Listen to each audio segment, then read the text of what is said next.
una introducción de que él está de acuerdo en parte con uno de los puntos de la tesis de Ruby Rosado en cuanto a la propiciación. ¿Qué tienes que decirnos al respecto de lo que escuchaste del hermano Will Graham, Winston Medina? Adelante. Claro, él tiene razón, porque aquí tenemos que ver cómo se entiende el verbo salvar.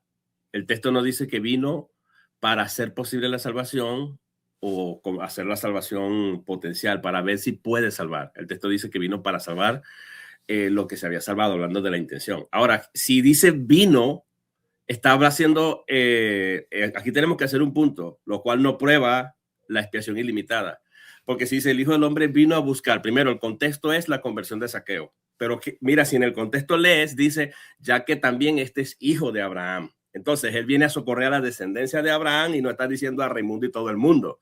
Ya ese es otro punto importante.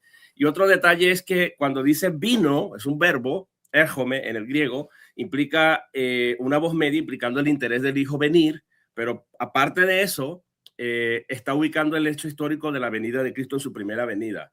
Si Cristo vino a salvar al mundo, a salvar lo que se había perdido, y el argumento de Ruby es, ok,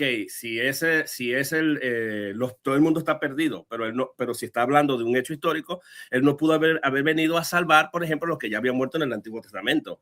Estamos hablando de los inconversos.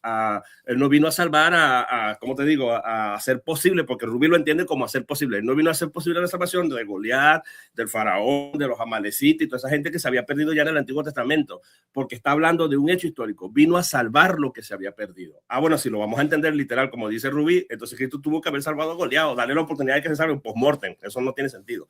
Ya eso supone una expiación limitada. ¿Sí me explico? Ese argumento no lo utilizó Rubí en el debate. Sin embargo, utilizó el argumento de que, y no solo por nuestros pecados, sino por lo de todo el mundo. No, hay dos. Estamos lidiando con el de Lucas, de la intención. Él habla de la intención y de la extensión. Cuando él habló de la intención, él utilizó ese versículo que dice, el Hijo del Hombre vino a salvar lo que se había perdido. Y Rubí hace una pregunta. ¿Qué es lo que está perdido? Todo el mundo está perdido, la humanidad está perdida. Cristo vino a salvar la humanidad perdida. Entonces él quiere generalizar, quiere ver una generalización, hacer una generalización, pero el hecho histórico de que Cristo dice, él vino a buscarlo, dice en un contexto en el que ha salvado ¿cómo se llama? A Zaqueo, cuando sube allá al árbol sicómoro, y dice, el Hijo del Hombre es necesario que vaya por tu casa porque tú también eres hijo de Abraham, ya que también este es hijo de Abraham. Entonces el punto es que está socorriendo a alguien que para Cristo lo identifica como hijo de Abraham, y como digo, al decir vino a salvar, no puedes referirse a una salvación universal ofrecida a todo el mundo, porque ya los muertos que se habían muerto sin Cristo en el Antiguo Testamento ya no podían creer, no podían ser salvos por Cristo. Entonces supone una expiación limitada, lejos de refutar el calvinismo, lo prueba.